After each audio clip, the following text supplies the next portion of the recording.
Bueno, lo que vamos a hacer ahorita es trabajar un poco la parte de animaciones. Acá tenemos un ejercicio que hemos estado trabajando todos estos días y lo que vamos a hacer es la página audio, la que tenemos como audio, la vamos a guardar como animaciones para ver cómo se trabajan las animaciones con CSS.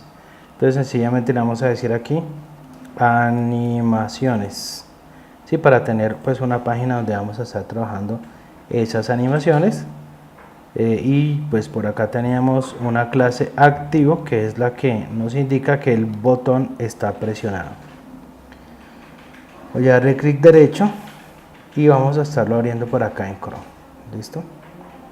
Bueno, esta es la página de animación. Tenemos el título audio porque lo tomamos de allá. Le vamos a colocar animaciones y este div lo vamos a quitar.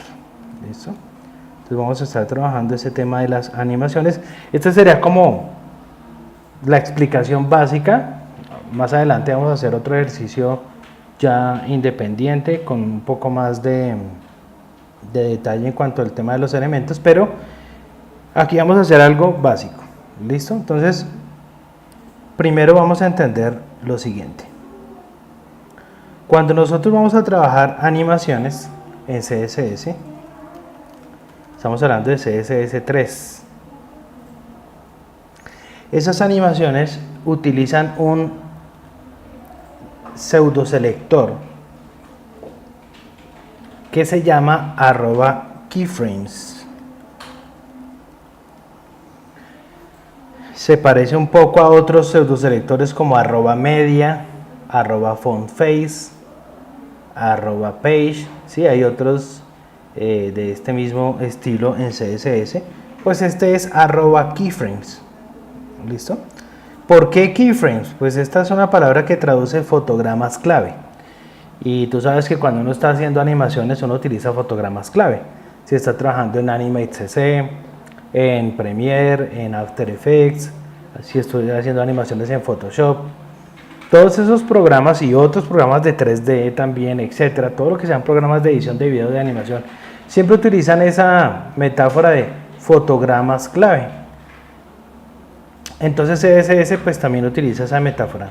Los fotogramas clave son esos puntos dentro de una línea de tiempo que tienen la información de una animación. Entonces es ahí cuando yo le puedo colocar una posición en X y Y, una rotación, una escala, una rotación, y esos fotogramas clave me van a estar leyendo esas órdenes para ir creando esa animación. Entonces lo primero necesitamos ese pseudoselector keyframes acompañado de un nombre. El nombre puede ser animación 1, o si estoy animando un solecito, entonces le coloco sol, ¿sí? O sea, el nombre de la animación, montañas, bueno, obviamente acá no puedo estar colocando la ñ porque eso sería problema, pero un nombre, ¿listo? En este caso le voy a colocar animación guión ejemplo, ¿sí? Ese sería como un nombre para empezar. Entonces, anim guión ejemplo, luego vendrían unos corchetes dentro de los cuales iría lo que podríamos denominar entre comillas la línea de tiempo de nuestra animación. Empecemos por una línea de tiempo simple. La línea de tiempo más simple que tiene CSS es una línea de tiempo que comienza con inicio y fin. Esa es la línea de tiempo más sencilla que existe. Inicio y fin. Eso es como decirle círculo empiece acá y termine allá. Punto. Decirle desde inicio hasta fin es decirle from to. Entonces quiere decir esto que dentro de los corchetes que ya existen vamos a poner otra información con otros corchetes. Entonces por eso decimos que esto es un pseudo selector. Este también viene siendo un pseudo selector porque no son selectores directos, pero de todas maneras están determinando algo dentro de un comportamiento de objeto. Sabemos que los selectores básicos es como cuando en CSS2 le decía uno h1 o una clase punto y foto o signo número container, ¿no? Esos son selectores directos, pero acá estamos hablando de pseudo selectores porque estamos hablando de una manipulación de un objeto, pero todavía no sabemos cuál. ¿Sí? Entonces está condicionado. Vamos a colocar un ejemplo sencillo. Empecemos con un simple cambio de color. Entonces yo le puedo decir background red y aquí decirle background blue. ¿Sí? Entonces, ¿esto qué significa? Que aquí ya determinamos, ya creamos la animación. ¿Sí? Mira acá un momentito. Cuando se crea la animación, ¿qué hay que hacer después? Hay que aplicarla. O sea, aquí está como en stand-by.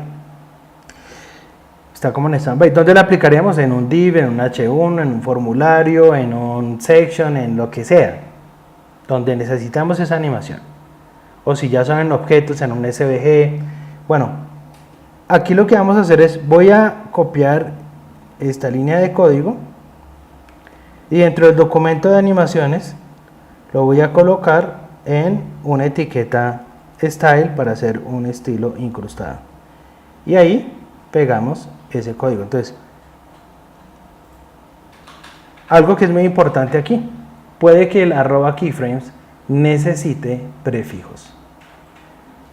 Es muy probable que lo necesite, pero yo como siempre les estoy diciendo, de pronto mientras estoy enseñando esto ahorita, ya más adelante, eso ya no va a ser así. Entonces por eso yo todo el tiempo tengo que estar pendiente de can I use y preguntarle, bueno, ¿cómo está el selector keyframes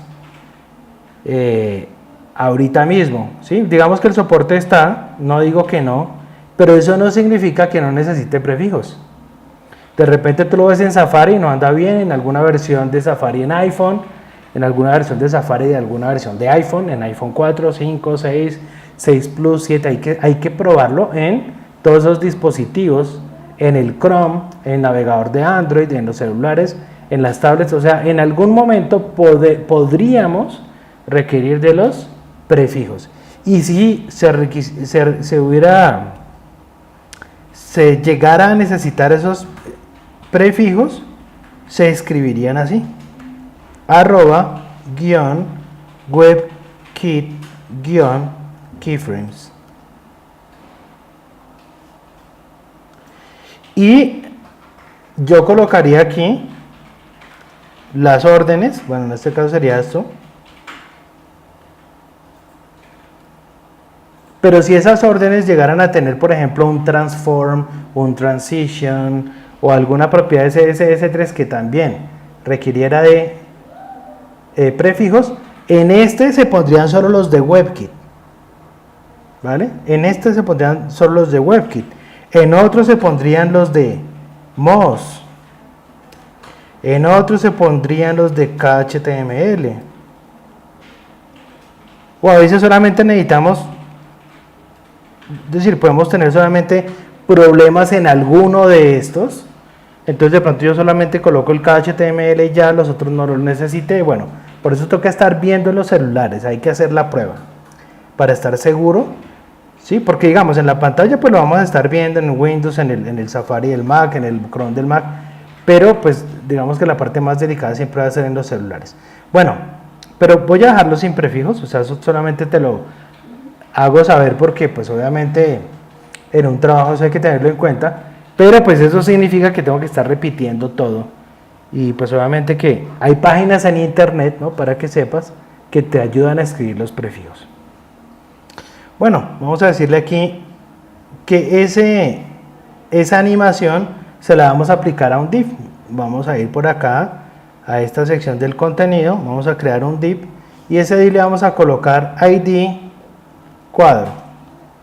¿Listo? Entonces, ¿qué significa esto que estamos haciendo? Que yo voy a hacer las propiedades de siempre para ese cuadro, donde le puedo decir que tenga un ancho, que tenga un alto, ¿sí? Aquí le estaríamos colocando un ancho y un alto nada más. Pero resulta que en este cuadro, para el ejemplo que vamos a utilizar, en este cuadro se va a aplicar la animación. Entonces la animación se aplica utilizando una propiedad que se llama animation. ¿Listo?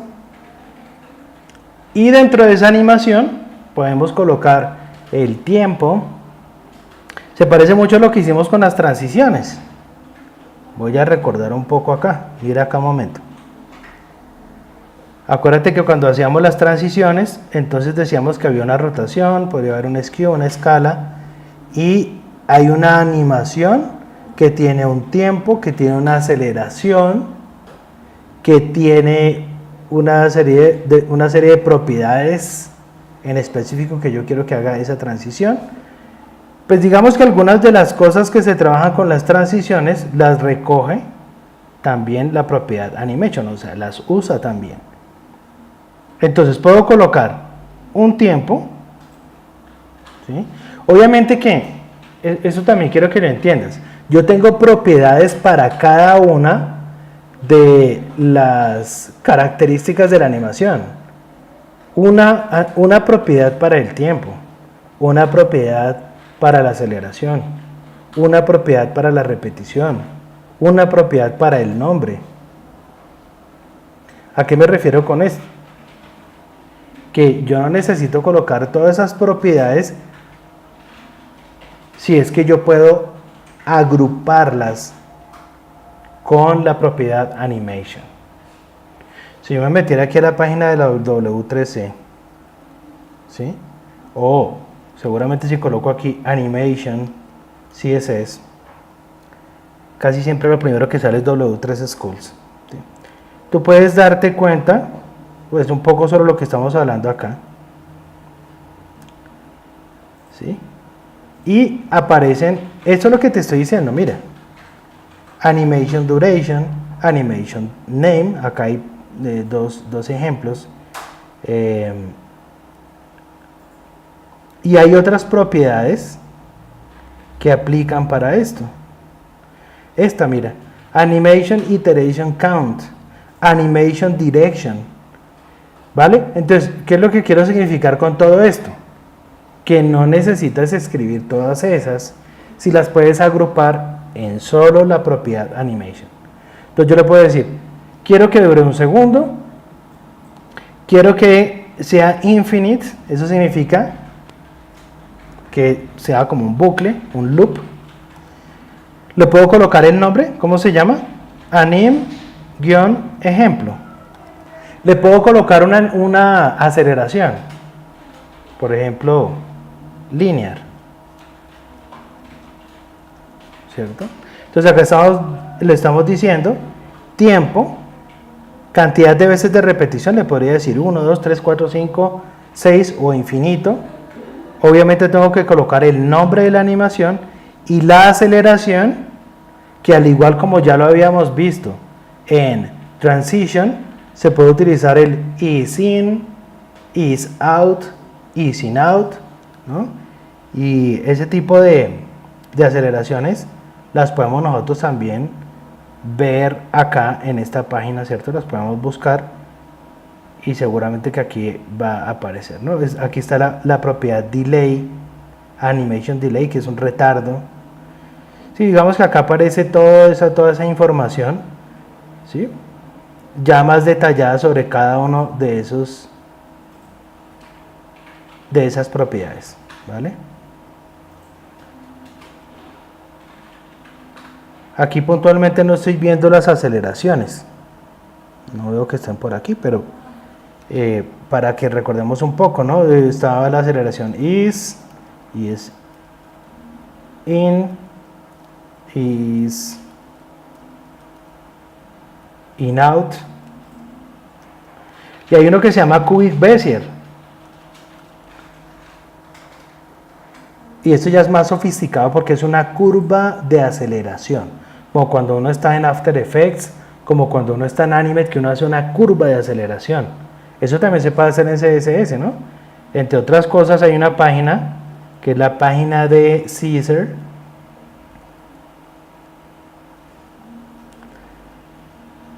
del señor Matthew Lane. Recuerda que la palabra aceleración en inglés es is. Por eso aquí hacen como una especie de juego de palabras, digamos, Caesar. Pero realmente lo que nos está dando es CSS Easing Animation Tool. Es una herramienta para trabajar animaciones de CSS. Y yo podría aquí hacer una curva de aceleración ya mucho más precisa y con unos números en concreto, y yo podría copiar todo esto, digamos en el caso que sea para una transición o en el caso que sea para una animación. Aquí estaría el valor cubic Bezier. ¿Sí? Bueno, son cosas que podemos estar trabajando, pero yo le voy a decir linear, o sea, lineal. ¿Listo? Lineal. Bien, vamos a ubicarnos por acá. Cerremos esto. Vamos a ver la página de animación. Dice que no le...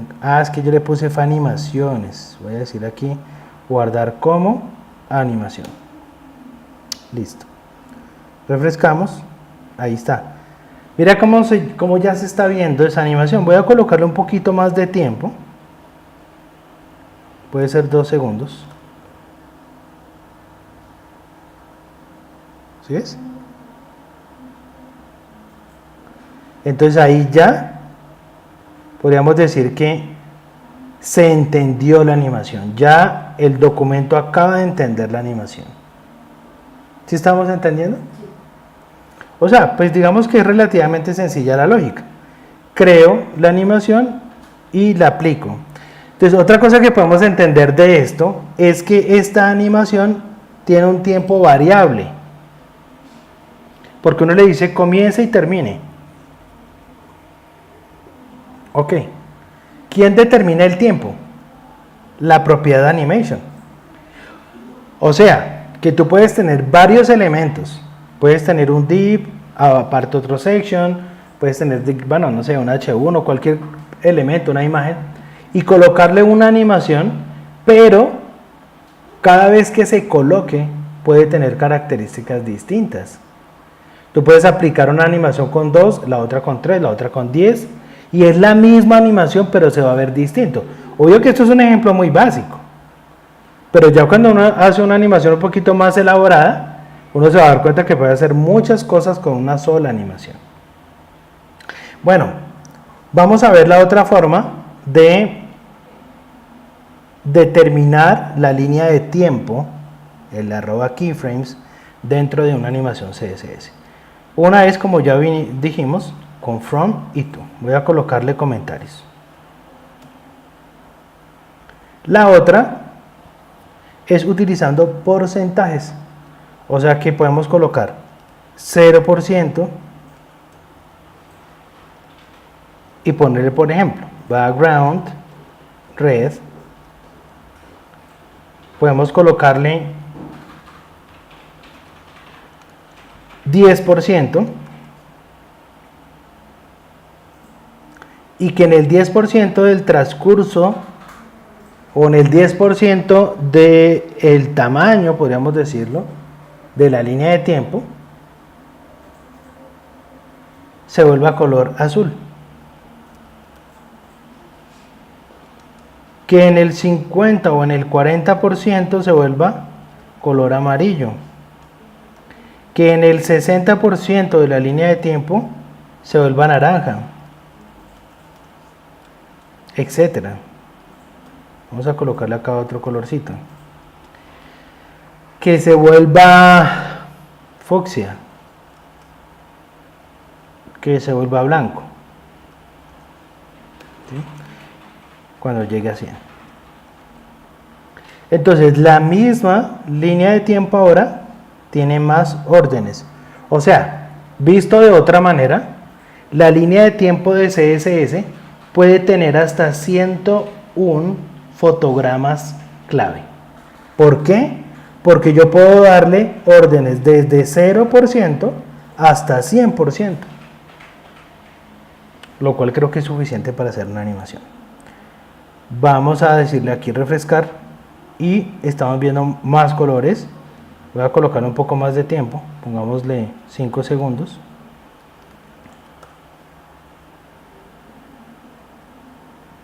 Y ahí podemos ver mucho más precisamente cada uno de los colores. Igual que lo trabajamos en el tema de las transiciones, el tiempo puede ser en segundos o en milisegundos. Si yo quisiera que fuera 500 ms, ¿no? Pues obviamente va muchísimo más rápido. O 5 segundos, 10 segundos, bueno, el tiempo que nosotros estemos necesitando. Bien. Entonces, como nos damos cuenta, la lógica de las animaciones, por lo menos de entrada, es bastante sencilla. ¿Listo? Voy a dejar hasta ahí este video.